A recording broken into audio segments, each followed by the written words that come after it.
அன்பு நேயர்களுக்கு கனிவான வணக்கம். கேரளா மக்கள் யார் பக்கம்? இவர்கள் காங்கிரஸை ஆதரிக்கிறார்களா, பாரதிய ஜனதா கட்சியை ஆதரிக்கிறார்களா? 2024ஆம் ஆண்டு நடைபெற உள்ள நாடாளுமன்ற பொது தேர்தலில் 370 இடங்களுக்கு மேல் பாரதிய ஜனதா கட்சி கைப்பற்றி ஆட்சி அமைக்கும் என்றும், 3வது முறையாக திரு நரேந்திர மோடி அவர்களே பாரத பிரதமராக ஜொலிப்பார் என்றும் கருத்து கணிப்பினுடைய முடிவுகள் தெரிவித்துள்ளது. குறிப்பாக இந்தியா டுடே சி ஓட்டரினுடைய கருத்து கணிப்பின் முடிவுகளே இவைகள். அதே சமயத்தில் தென் மாநிலங்களான ஆந்திரா, கேரளா, தமிழ்நாடு, தெலுங்கானா போன்ற இடங்களில் பாரதிய ஜனதா கட்சியினுடைய செல்வாக்கு சொல்லிக்கொள்ளும் அளவில் இல்லை. குறிப்பாக கேரளா, தமிழ்நாட்டில் ஒரு இடங்களை கூட பாரதிய ஜனதா கட்சி கைப்பற்றாது என்றும் அதே கருத்து கணிப்பினுடைய முடிவு தெரிவித்திருந்தது. கேரளா மற்றும் தமிழ்நாட்டை பொறுத்தவரையிலும் பாரதிய ஜனதா கட்சியினுடைய மத அரசியல் எடுபடாமலேயே உள்ளது. எனவேதான் அவர்களால் இங்கு சுயமாக கால் ஊன்ற முடியவில்லை. தாமரையை தமிழகத்தில் எப்படியாவது எப்பாடுபட்டாவது வளர வைத்துவிட வேண்டும் என்று பலர் வேலை செய்கிறார்கள். ஆனால் அது தொடர்கதையாகத்தான் இருந்து வருகிறதே தவிர முடிந்த கதையாக இல்லை. இந்தியாவிலேயே படிப்பறிவு மிக்க மாநிலம் கேரளா. இந்தியாவிலேயே அதிக பெண்கள் விகிதம் கொண்ட மாநிலமும் கேரளாவே. எனவே கேரளாவில் காங்கிரஸ் கட்சி மற்றும் கம்யூனிஸ்ட் கட்சியினுடைய செல்வாக்கே அதிகமாக உள்ளது. அக்காலத்திலிருந்தே கேரளாவில் இந்த 2 தேசிய கட்சிகளினுடைய வளர்ச்சி தான் அபரிவிதமாக உள்ளது.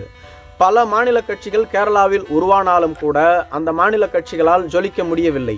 அந்த மாநில கட்சிகள் அனைத்தும் இந்த 2 தேசிய கட்சிகளோடு அங்கம் வகித்து கூட்டணியில் ஈடுபட்டு தேர்தலில் போட்டியிட்டு வருகின்றது. உண்மை இவ்வாறு இருக்க பாரதிய ஜனதா கட்சி கேரளாவில் மிக வேகமாக வளர்ந்து விட்டது. அங்கு 2 அல்லது 3 தொகுதிகளை கைப்பற்றும் என்று கூட ஒரு சில ஊடகங்கள் கருத்து கணிப்புகளை கூறி வருகிறது. ஆனால் பாரதிய ஜனதா கட்சியினுடைய வளர்ச்சி என்பது திருவனந்தபுரத்தில் சொல்லிக்கொள்ளும் அளவில் உள்ளது. சென்ற முறை சசி தரூர் இறுதி சுற்றில்தான் வெற்றி பெற்றார். மற்றபடி கேரளாவினுடைய உட்பகுதிகளில் பாரதிய ஜனதா கட்சியால் எதுவும் செய்துவிட முடியாது என்று கூறுகிறார்கள். குறிப்பாக கூற வேண்டும் என்றால் கேரளாவில் 33% மேல் இஸ்லாமிய மக்களும் 21% மக்கள் கிறிஸ்துவர்களும் உள்ளார்கள். எனவேதான் இங்கு பாரதிய ஜனதா கட்சியினுடைய செல்வாக்கு உயரவில்லை என்று கூட கூறப்படுகிறது. குறிப்பாக இங்கு கம்யூனிஸ்ட் கட்சிகளும் காங்கிரஸ் கட்சிகளுமே மாறி மாறி ஆட்சி அமைத்து வருகிறது. கேரளா என்பது ஒரு காலத்தில் சேர நாடாக இருந்த ஒரு தமிழ் பகுதியே ஆகும். சேரர்கள் ஆட்சி செய்த தமிழக மக்கள் வாழ்ந்த பகுதியே ஆகும். கேரளாவில் நம்பூதிரிகளினுடைய சூழ்ச்சியால் கேரள மன்னர்களை மார்த்தாண்டவர்மாக்களாக மாற்றி அங்கு மலையாள மொழியை திணித்து தமிழர்களிடமிருந்து வேறுபடுத்தி விட்டார்கள். இதுதான் உண்மையும் கூட. இந்த விடயம் கேரளா மக்களுக்கும் நன்கு தெரியும். இருப்பினும் கூட கேரளாவில் உள்ள அடித்தட்டு மக்கள் தமிழ் மொழியை என்றுமே வெறுப்பது இல்லை. கேரளாவில் உள்ள மேல்தட்டு மக்கள் மட்டுமே தமிழர்களையும் தமிழ் மக்களையும் வெறுத்து வருகிறார்கள். இதற்கு காரணம் அவர்கள் நம்பூதிரிகளினுடைய சொல்லை கேட்டு அவர்களினுடைய கட்டுப்பாட்டில் இயங்குவதால். எது எப்படி இருந்தாலும் கேரளாவில் பாரதிய ஜனதா கட்சியினுடைய செல்வாக்கை உயர்த்தி கொள்ள முடியவில்லை என்றுதான் கூற முடியும். சமீபத்தில் நடைபெற்ற கருத்து கணிப்பினுடைய அடிப்படையில் கேரளா மக்கள் யார் பக்கம் உள்ளார்கள் என்பதை பார்ப்போம். 2019ஆம் ஆண்டு பாரதிய ஜனதா கட்சி 13% வாக்குகளை பெற்றிருந்தது.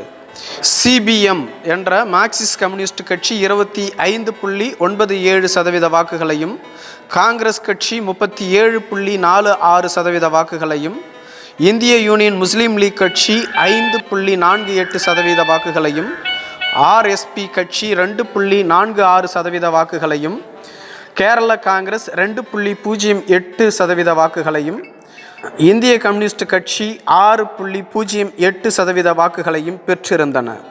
2024ஆம் ஆண்டு நடத்தப்பட்ட கருத்து கணிப்பின் அடிப்படையில் 2024ஆம் ஆண்டு நடைபெறவுள்ள 18வது மக்களவைத் தேர்தலில் பாரதிய ஜனதா கட்சி 8.11% வாக்குகளை மட்டுமே கைப்பற்றும் என்றும், மார்க்சிஸ்ட் கம்யூனிஸ்ட் கட்சி 16.15% வாக்குகளையும், காங்கிரஸ் கட்சி 44.12% வாக்குகளையும், IUML 0.33% வாக்குகளையும், ஆர்எஸ்பி 0.40% வாக்குகளையும், இந்திய கம்யூனிஸ்ட் கட்சி 2.26% வாக்குகளையும் பெறும் என்று கூறப்பட்டுள்ளது.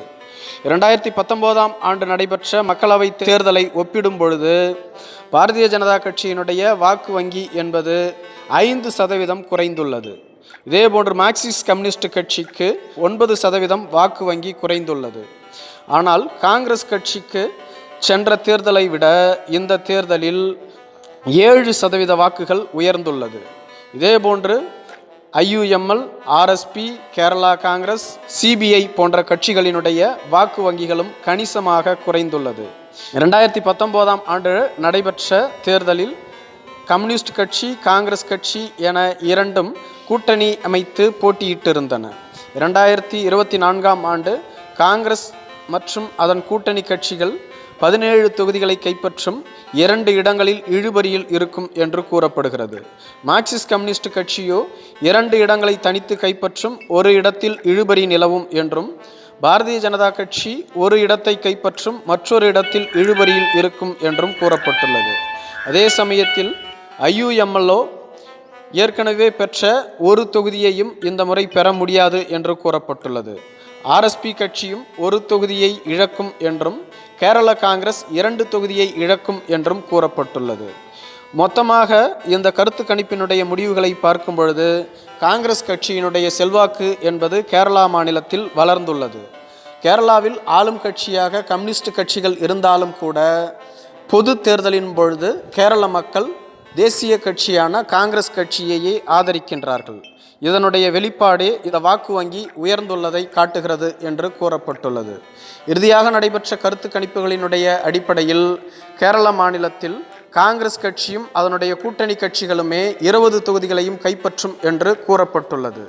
இதேபோன்று கேரள மாநில மக்களிடம் உங்களுக்கு பிடித்த பிரதமர் யார் என்ற கேள்விக்கு அவர்கள் அதிகபட்சமாக இந்திரா காந்தியை குறிப்பிட்டுள்ளார்கள். இதற்கு அடுத்ததாக திரு ஜவஹர்லால் நேரு, திரு ராஜீவ் காந்தி, திரு நரேந்திர மோடி, திரு மன்மோகன் சிங், திரு வாஜ்பாய், திரு PV சிங், திரு தேவகவுடா போன்றோர்களை குறிப்பிட்டுள்ளார்கள். முதல் 5 இடத்தில் 4 பிரதமர்கள் காங்கிரஸ் கட்சியை சார்ந்தவர்களாகவே இருக்கிறார்கள். தற்பொழுது மோடி பிரதமராக இருந்தாலும் கூட 4வது இடத்திலே உள்ளார். இதேபோன்று சிறந்த எதிர்க்கட்சி யார் என்ற கேள்வியை கேரள மக்களிடம் எழுப்பிய போது ராகுல் காந்தியையே சிறந்த எதிர்க்கட்சி தலைவர் என்று அதிக மக்கள் குறிப்பிடுகிறார்கள். இவரே முதலிடத்தில் உள்ளார். மேற்கு வங்காள முதலமைச்சர் மம்தா பானர்ஜியை 3வது இடத்திலும், புதுதில்லி முதல்வர் கெஜ்ரிவாலை 4வது இடத்திலும், மகாராஷ்டிரா தேசியவாத காங்கிரஸ் கட்சி தலைவர் சரத் பவார் 5வது இடத்திலும், பீகார் முதலமைச்சர் நிதிஷ்குமார் 6வது இடத்திலும், சமாஜ்வாதி கட்சியினுடைய தலைவரான உத்தரப்பிரதேசத்தின் அகிலேஷ் யாதவ் 7வது இடத்திலும் உள்ளார். இவ்வாறு கேரள மாநிலத்தில் காங்கிரஸ் கட்சியினுடைய வளர்ச்சி என்பது அபரிவிதமாக உள்ளது. எனவேதான் 2019 ஆண்டு திரு ராகுல் காந்தி அவர்கள் கேரள மாநிலத்தின் வயநாடு தொகுதியிலும் உத்தரப்பிரதேசத்தின் அமேதி தொகுதியிலும் போட்டியிட்டிருந்தார். இதில் உத்தரப்பிரதேசத்தின் அமேதி தொகுதியில் பாரதிய ஜனதா கட்சியின் ஸ்மிருதி இராணியிடம் தோல்வியடைந்திருந்தார். அதே சமயத்தில் கேரள மாநிலத்தின் வயநாட்டில் திரு ராகுல் காந்தி அவர்கள் அமோக வாக்குகளை பெற்று வெற்றி பெற்றிருந்தார். இந்த கருத்து கணிப்புகளினுடைய முடிவின் அடிப்படையில் கேரள மாநிலத்தில் அதிகபட்சமான இடங்களை காங்கிரஸ் கட்சியே கைப்பற்றும். கம்யூனிஸ்டும் காங்கிரஸும் இந்தியா கூட்டணியை உருவாக்கியுள்ளதால் 20 தொகுதிகளையும் இந்த இந்தியா கூட்டணி கட்சிகளே கைப்பற்றும் என்று கூறப்பட்டுள்ளது. இந்த தரவுகளினுடைய அடிப்படையில் கேரளா மக்கள் அனைவருமே இன்றளவும் கம்யூனிஸ்ட் மற்றும் காங்கிரஸ் கட்சியினுடைய சித்தாந்தத்திற்கு உட்பட்டே இருக்கிறார்கள். கம்யூனிஸ்ட் கட்சி ஆளும் கட்சியாக இருந்தாலும் கூட பொது தேர்தலின் பொழுது கம்யூனிஸ்ட் கட்சியை விட காங்கிரஸ் கட்சியைத்தான் கேரளா மக்கள் நம்புகிறார்கள். ஏனெனில் கம்யூனிஸ்ட் கட்சி மத்தியில் மிகப்பெரிய செல்வாக்கை இழந்துவிட்டது. தற்பொழுது காங்கிரஸ் கட்சியும் கூட மத்தியில் மிகப்பெரிய செல்வாக்கை இழந்துவிட்டாலும் கூட பாரதிய ஜனதா கட்சிக்கு அடுத்த இடத்தில் காங்கிரஸ் கட்சி தான் உள்ளது என்பதனால்தான் கேரளா மக்கள் காங்கிரஸ் கட்சியை ஆதரிக்கிறார்கள். நன்றி.